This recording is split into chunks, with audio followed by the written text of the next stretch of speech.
Welcome to the Spa Girls podcast, the self-publishing podcast for authors. You're in the right place for the best writing, marketing, and publishing advice, plus interviews with industry experts and best-selling authors. I'm Cheryl Phipps. I'm Shah Barrett. I'm Wendy Vella. And I'm Trudy J.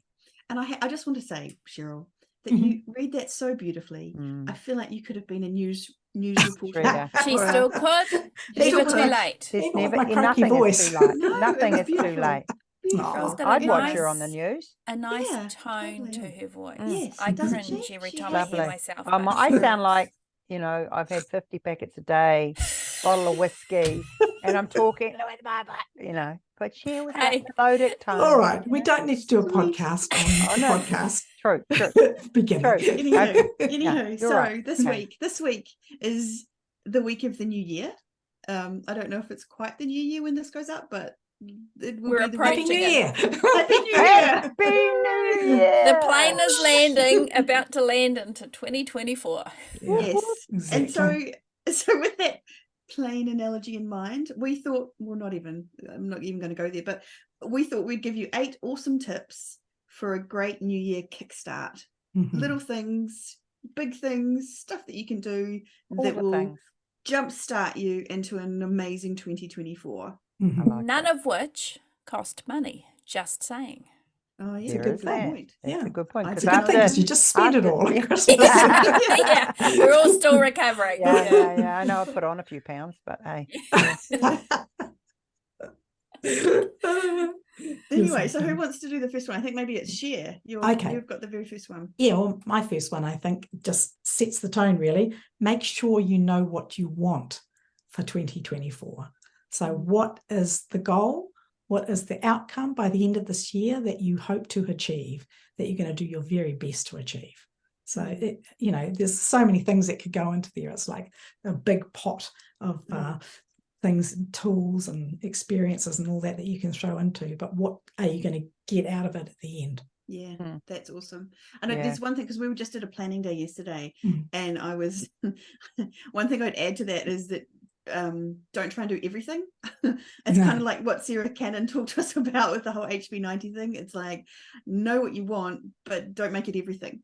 Yeah. So maybe just try and find like I did the year of adventure one year, and that was an awesome year where I did lots of adventurous things. But like 2023 for me has been it's the year of going wide, but it's also been the year of iteration, of trying to make sure that I'm doing the best I can, and like going and I've put print books up everywhere, and I was a bit haphazard about that before. So thinking of something, and we've talked about this previously, like maybe even just a word like iteration or something like that, but something that sets the tone for 2024. And maybe just if you're setting goals, my thought would be don't set too many goals. Make it about one thing or one group of things.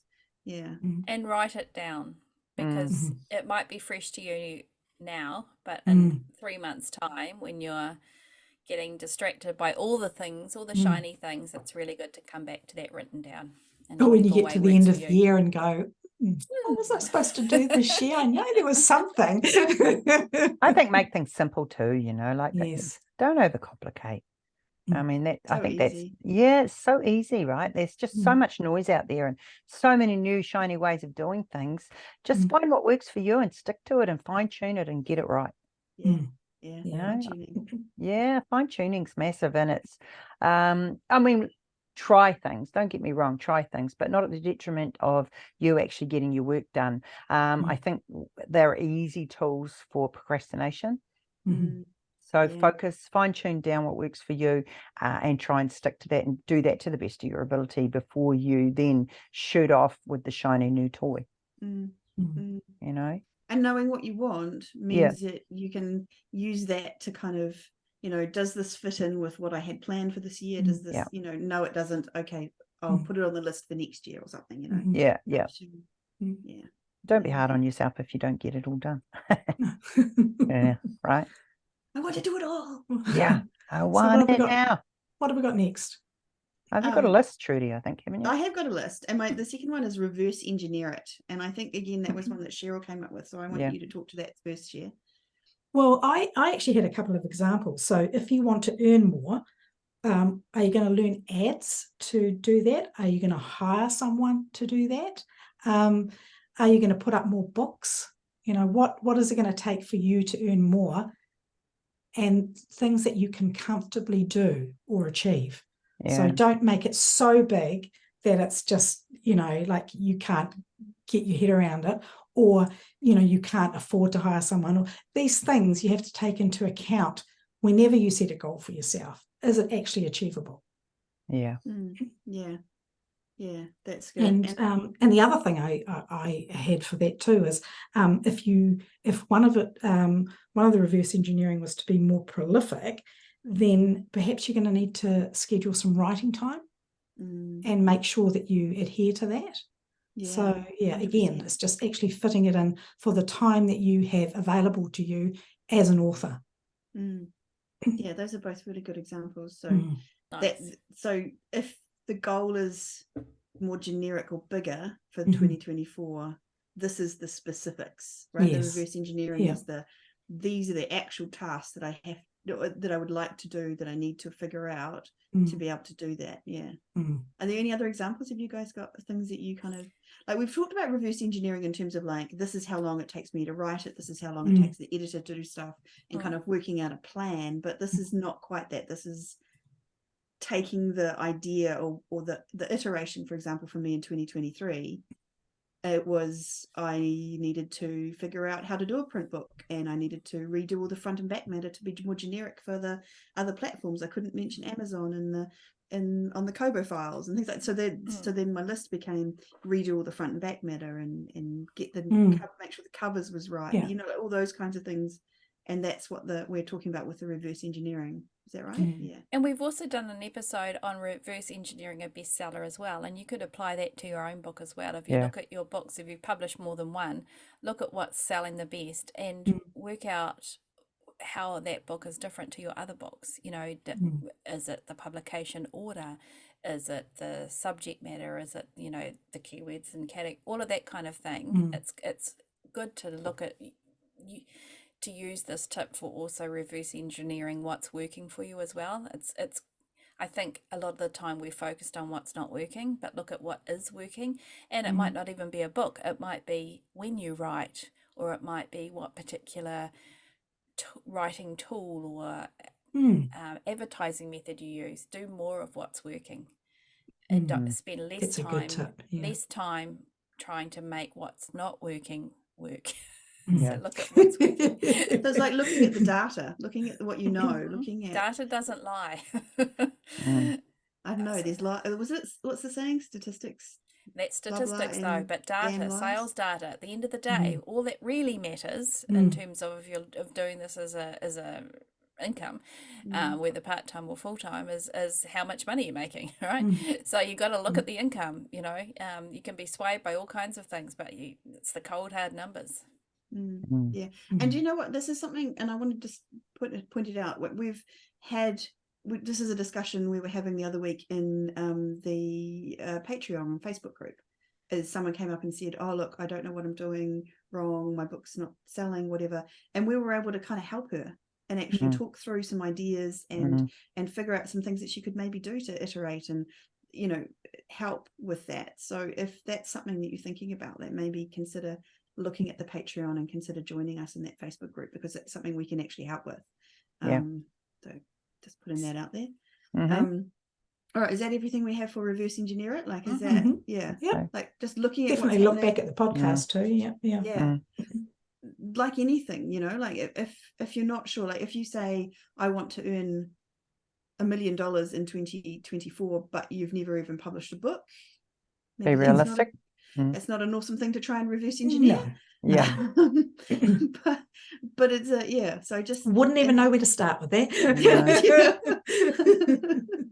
But I like the idea of like just like picking something like, I want to go wide, or I want to write 3 more books, or I want to, you know, just pick one thing that you know that you can manage and do. That would be awesome. Okay, so the next one is fine-tune your processes, or document your processes, and I'm pretty sure Wendy had this one, so maybe if we go to Wendy and she can. I mean, I think going back over the year is really important to work out what worked for you. So going back over 23 and say, well, and for me, a few things came up, and one of them was some social media, and I axed it because it was taking up too much time. It made no difference for my sales at all. So I think the fine tuning and working through your processes, what this allows, it might give you more time to do other stuff, because you're doing stuff you don't actually need to be doing, or stuff that's not actually helping your career. So I think just going back over your processes, what you use, things like that can really help going forward. And I think we're always fine-tuning as authors. I think we're, new things come on the scene, things change on, Amazon changes something, whatever. There's always going to be a certain element of that in your career. But I think actually looking back at what you do and how it works in your writing time, and do you need to schedule, like she said, these are my writing hours, and really guard them. And you've allowed outside influences to sort of, change that, and, do you want to go for a coffee? Yes, I'm going. Whereas what you should be saying is, no, I'm not going to go until I finish my writing. That sort of thing, I think, is really important, just working your career out. So I think it's really important that your career doesn't stress you to the max. There will be times that it does, but I think the more organized you were, the less you will be stressed. That's my and organize it in a way that makes sense to you. Yeah. Like I did a planning session, and it was me and my assistant, and we've been working together for a while now, and we kind of were like, okay, so we put a whole bunch of stuff in Trello, for example, and the Spa Girls, we use Trello all the time, love it, works perfectly for us. It just works. And then I thought, fantastic, I'm going to use it for me and my assistant. And we put all this stuff in there, and then I never looked at it again. Like literally, I was asking her, where's that information that we had at that point? Where was that list? And she's like, oh, I think it might be in Trello. And we didn't even know. And so part of what we did the other day was figure out a system or a live document, and we're doing it via Dropbox, because I use Dropbox a lot. We're using it for connection with, like, she picks up a lot of stuff for the things that I'm using out of Dropbox. It's something that's working for us, and we're trying that out. But that's just like something that it's iteration again. It's kind of like we tried something, it didn't work, so we realized it didn't work, and now we're trying something else. Like, we're trying to figure something that works and is sensible for the two of us working together. Fine tuning, constant. Yeah, and it's like those sticky notes that you were using, Wendy. I use Sticky as an app on my computer.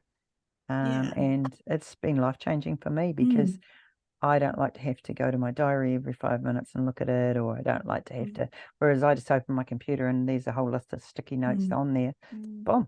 And it's quite funny, because Wendy and I are both big on not overloading ourselves with too many apps and too much of this and that. And then this morning you showed it to us on the screen, and I also work off a Mac, and it was like, oh my gosh, I totally know that will work for me, because I'm a very visual person, and I do have a diary which I look at every single day. But I mean, let's face it, I'm on my laptop more than I'm doing anything else. I don't sit on my phone a lot, and I lift up that lid on the Mac, and it's going to be there. And so thank you, Wendy. That's something that I'm going to use. I think, like, I always go in there and I put week beginning. It works for me, and the chores. So I see it because I spend all my time on computer. It works for me, but I think fine tuning is massive, and just going back through your processes and discarding what doesn't work, even if someone's told you have to use it. No. And what works for one, like Shah doesn't like the idea of the stickies, and she's quite happy with her. I like the idea, diary. But I just know what works, and so I'm not gonna. I mean, I'm attracted to anything new and like that kind of thing, but I know it works. But knowing what works is the ideal, isn't it? It's actually what we're all searching for. Yeah, exactly. And new things come up, and I think it's good to investigate them. But I think fine tuning, and also fine tuning your books as well, I think is really important. I think the further you get down the publishing and the writing road, the more you know, and you might not feel like that sometimes when we're learning anything. And I know myself that the more you know, the more you realize what you don't know. But absolutely. You're picking up things all the time. So I think it's really good to go back and actually look at what you've already published and to fine tune, different things that we're going to talk about in future points coming up.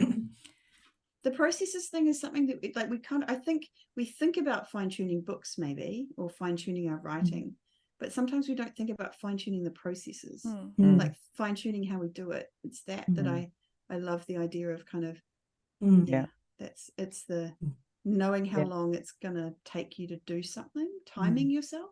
I don't know, that kind of thing is fascinating. Anyway, okay. The next one is a really practical tip. So it's Cheryl's again, because Cheryl's a freaking genius at these tips. So do you want to do it, Cher, or do you want? What is it? It's sorry, it's check you look inside. Sorry. Yeah, check inside. You look inside on Amazon and see how it looks and see how it reads. And sometimes it's glaringly obvious that you've made a spelling mistake. It doesn't make sense, or you could write it a lot better. And I think that's very important. We put a book up sometimes and we just forget about it. We might be doing ads to it, we might be doing all the things, but are we actually really looking at it? Because I know I don't do it very often. I don't do as much as I should.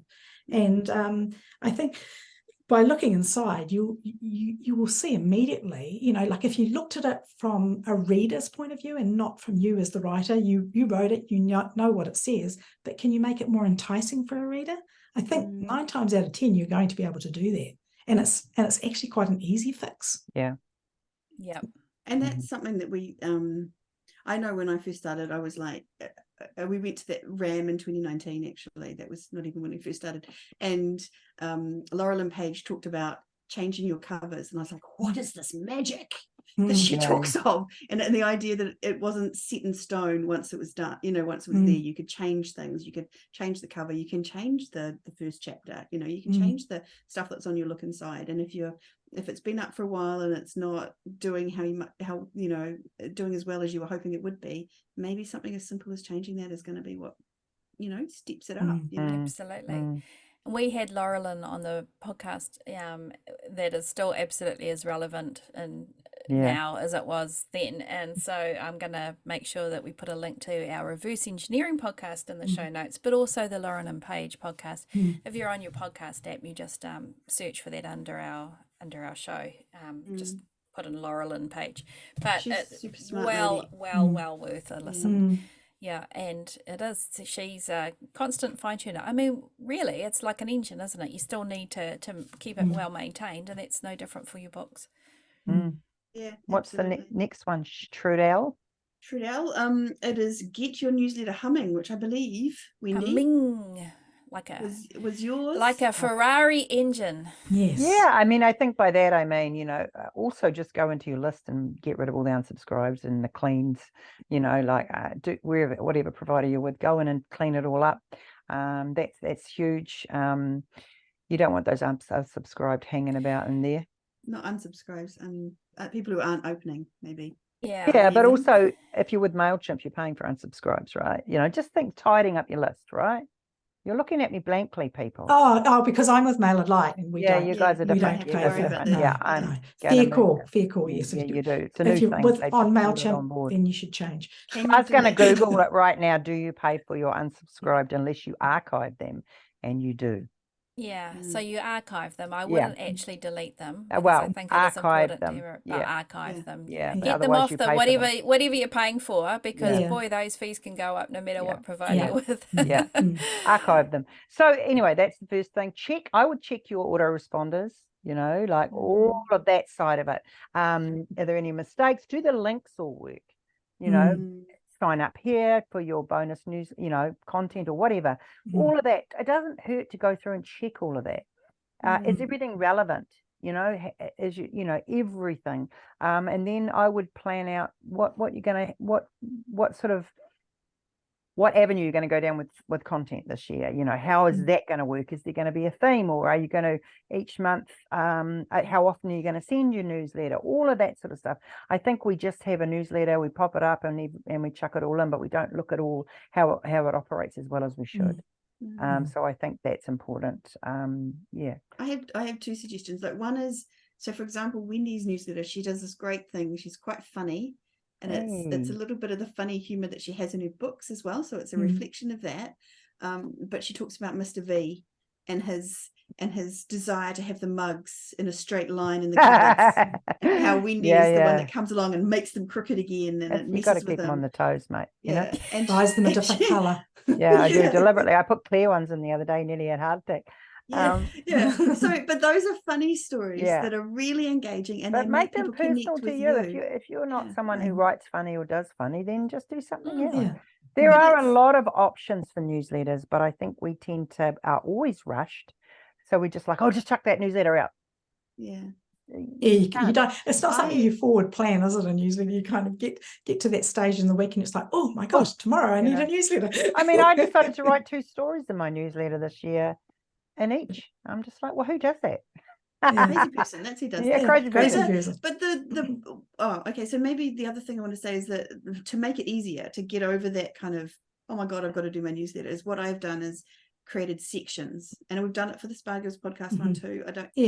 But it's like the beginning is always a little ramble about me and what I've been doing, and then there's a bit of advertising or book. Like I'll talk about a book if it's relevant, or I'll talk about recommendation or one of my books if I've got something on sale. And then I have this Fleur Beaufort. I can't even remember her name. Oh my God. Beaufort. This character. Beaufort. I can't even. I say Beaufort when I read your newsletter. You say it the posh way. And this character, and I just make up these random things that she's been doing recently, and that's just, but that's there, and I know how to do it. And then there's the chapter from a book. So those are just kind of, for me, that makes it easier. And I kind of, and I've thought about what's going to appeal to my readers. And I do notice that I still have a spike in sales on the day that I send it out as well. So I kind of know that it's still working for me in terms of what I'm sending and what's going out. So maybe that's another thing, like make sure, or if you're sending a link, or make sure people are clicking.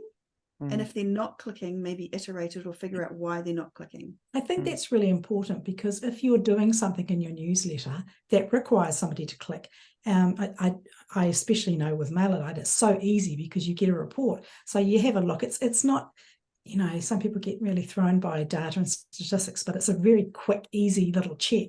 And you can see which links that they're clicking on the most, and in fact, which ones they're not clicking on at all. And so you can save yourself a lot of heartache and time by not doing that thing, or like Treaty says, doing it differently. So, I think little things like that are quite important. I've got 2 more things just to add on to the newsletter humming thing. The first one is that I firmly believe you should schedule at least quarterly, but preferably monthly, to download, to export all your subscriber lists onto your own computer.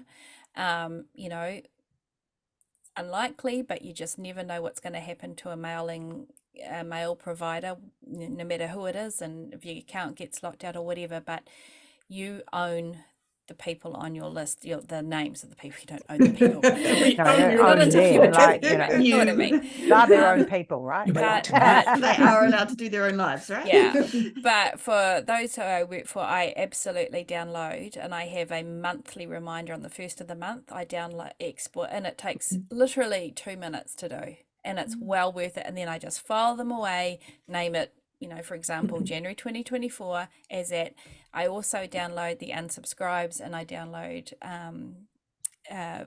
depending on what your lists are called, but I download everything in there. And that way you've always got a relatively up-to-date list should something happen to your mailing account, and you just schedule it. And I have recurring tasks every month that I do, whether it's printing off bank statements or whatever, and that's one of them.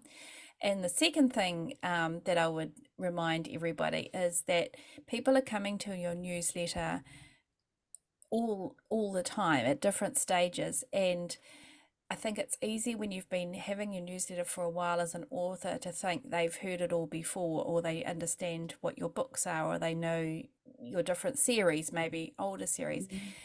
And so as Tudor was saying with the sections idea, I think it's really good to have a section, or even if it's just a graphic that goes back to a previous series you've had, or a serious book. Keep reminding people of what you've already read, because you'll be amazed.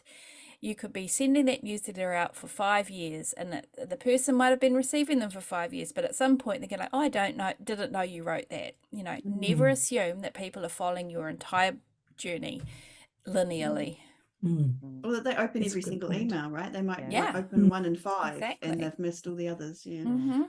And I think, and I don't know if this is, I feel like this is a New Zealand thing, but maybe wider than that, is don't be afraid to repeat yourself and say the same thing. Mhm.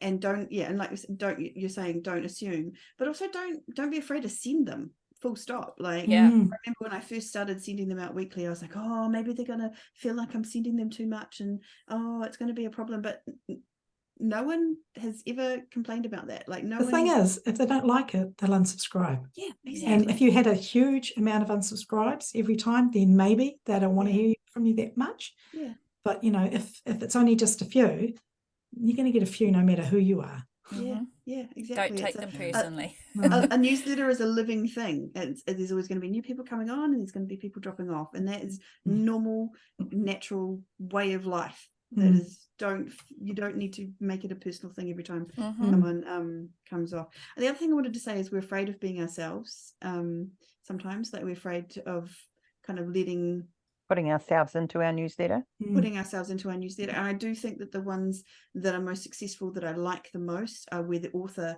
is prepared to put a little bit of themselves in there. Like, say, Lucy Score is very good at this.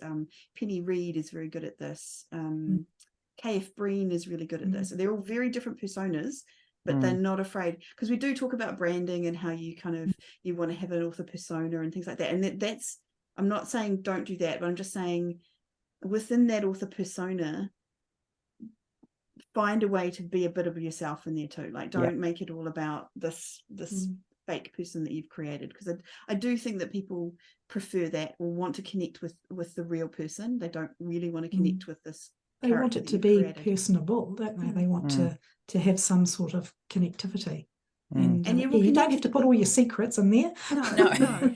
All your health issues. Well, and that's the thing, right? So some authors do that, but they will connect to the readers who want that. Do you know what I mean? Yes. So the right readers will find you if you put the bit of yourself out there. And you know what I mean? Like, the people who love Wendy's funny stories about Mr. V will be like, oh, this is hilarious, and I'm going to buy all Wendy's books and whatever. Like, exactly. That's that'd be nice.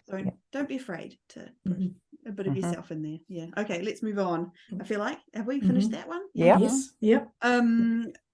This is a good one. I'm going to steal it, and it was I think it was Cheryl with the big ideas lady, is revamp your one blurb every month. Tagline. Like, make sure you get your tagline to sing. And I think that's, like, you look at your books, if you've got more than one, and you go, oh, it's such an effort to try and redo all of them, and I should probably iterate those blurbs, but it'd take me hours.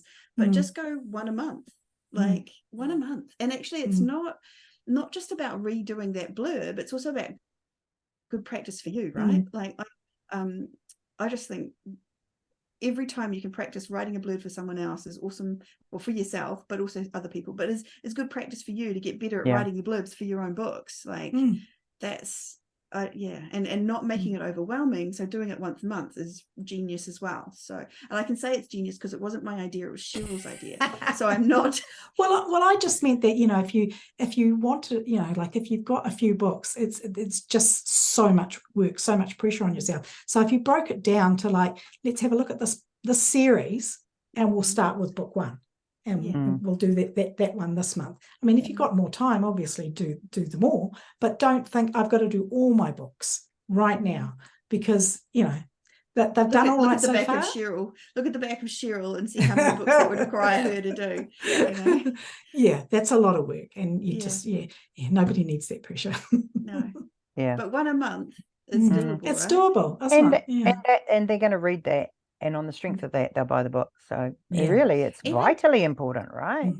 I would even suggest maybe not even a series, the first in series, right? Like, go through the first in series of all your different series, maybe, and just redo that, and then you can go do the others. And also another time for that is when you're doing ads. If you're applying for a BookBub feature or something like that, and you think, oh, is that blurb really going to sell it to them? Is that the best I can do for right now? You know, just take the opportunity when you can. Yeah, no, that's good. I think that's a really good one. So the next one is keywords and categories, and I'm going to send that to Shah to talk about that. So checking them. Well, I think you need to go and listen to the Spa Girls podcast on. But of course. We'll put a couple of links in there. We talked to Dave Chesson, and I think, you know, there has been and also Alex Newton of K-Lytics as well. You know, just I recently, think keeping an eye on like changes in new categories, particularly with Amazon, they're often putting in new sort of subcategories and things like that. Yay, finally, small town romance.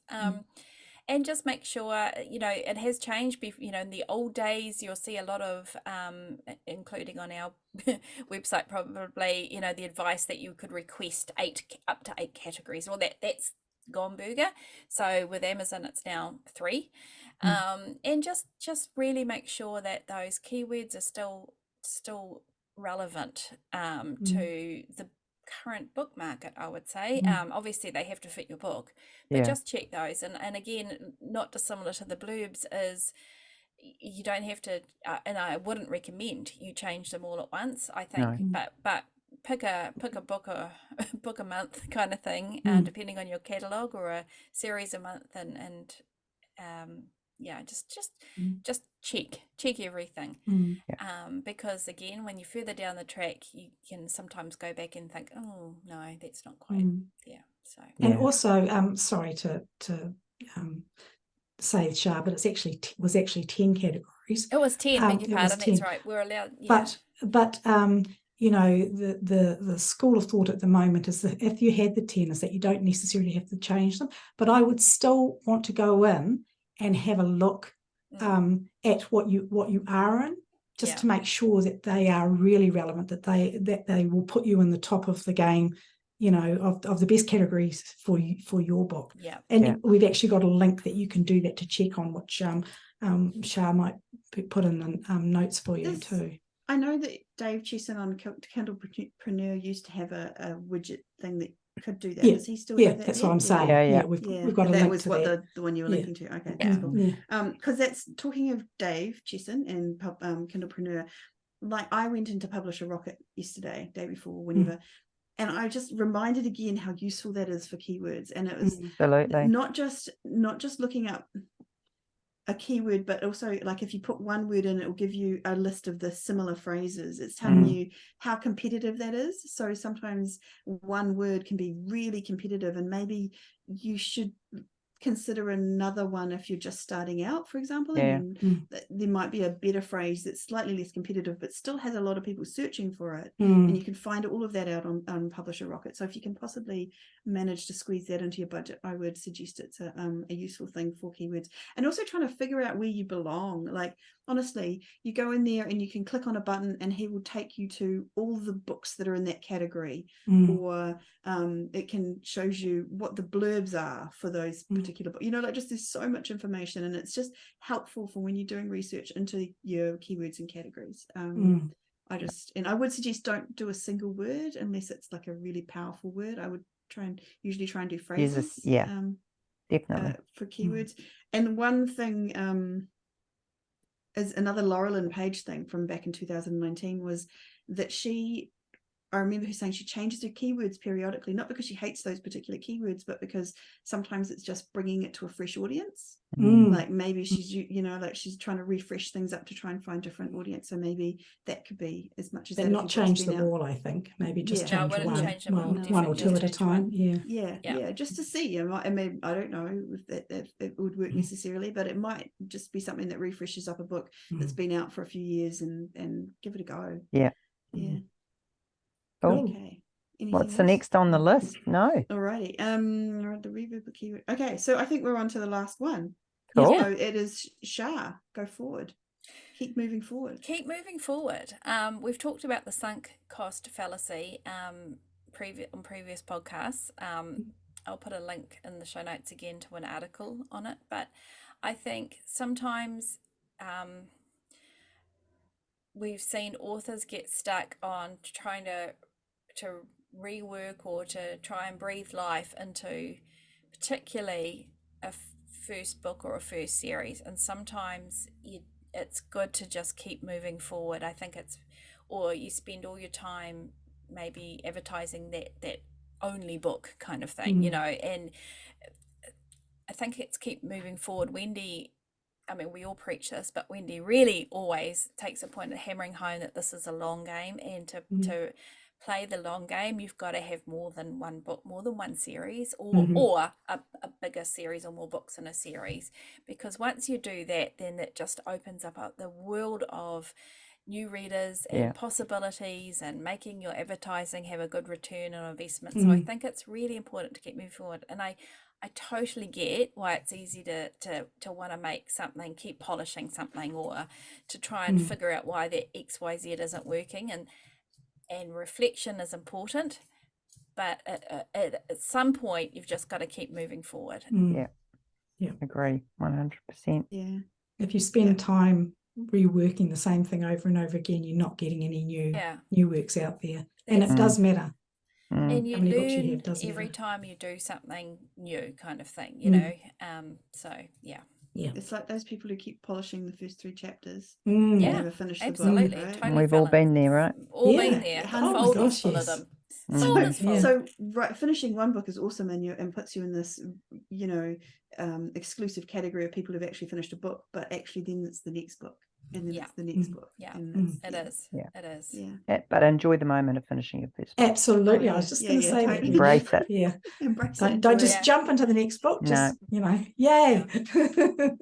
But don't spend 3 years advertising to the one book and never writing No, again. don't do that either. No. Don't do that. Okay. That's the end of our 8 tips, but I feel like that we want to have one more bonus tip that's just A bonus Ooh, a bonus tip, but it's to give your new year a kickstart. We got one. I haven't got one. I just thought that we should have one, just something that's a bit more positive than where we were just a minute ago. Bonus tip. I would Talk say about put us on the spot. Yeah, I would say look at popular culture in terms of what, not so much the TikTok trends, but more what's coming out in movies, what's coming out on the different streaming platforms and things like that. You often get a feel for where things go. Maybe it's paranormal elements, maybe it's small town element, you know, that kind of thing. I think that's always a good way. I mean, look, if predicting trends was easy, we'd all be millionaires, and we wouldn't be doing this podcast. We'd be charging you, you know, $10,000 for a workshop that takes 30 minutes, and we'll tell you how. You know, some people are, but the people that are the authors that we've talked to that are particularly good at riding or getting on that, surfing that wave before it crests kind of thing, are people that are really in touch with, they can sort of see things moving and popularity starting to swell for different, whether it's tropes, whether it's categories, you know, of particularly in romance.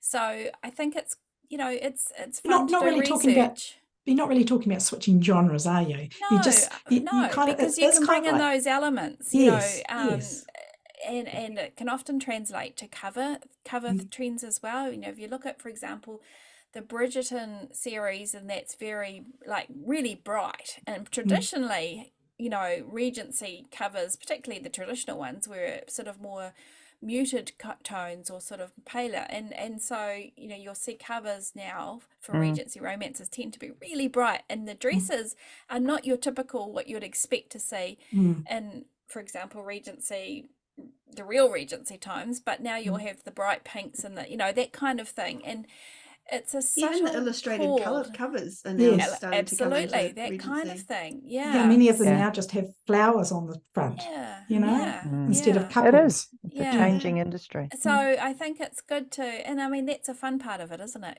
You know, evolve. Keeping an eye on things, and not every day.